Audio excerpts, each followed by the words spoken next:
umaga po at welcome po sa ating programa, My Morning Manna with Pastor OG.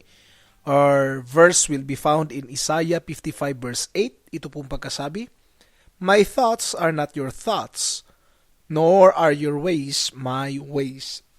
Sa umagang ito ay pag-uusapan natin ang topic na nagsasabing asking.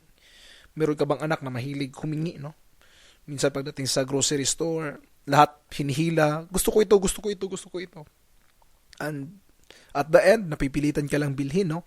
Hindi dahil sa gusto mong bilhin yun, kundi dahil naguguluhan ka lang. But did you know that our God sometimes hindi niya ibinibigay ang mga bagay na ating hinihingi? Probably because there's something wrong, no? Maaaring nakakasira ng ngipin, di kaya nakakasakit sa tiyan, no?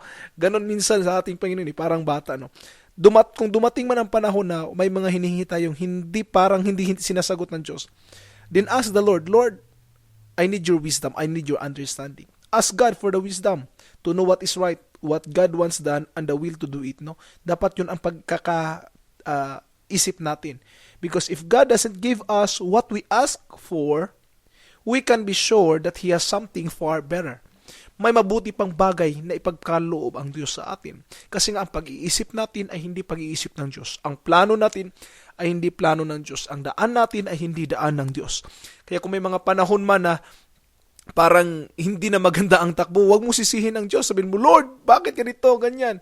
Kung ikaw ang pumili ng daan na yan, dapat sisihin ay tayo, no? But if God choose this way, alam kong tama pa rin yan, mga kapatid.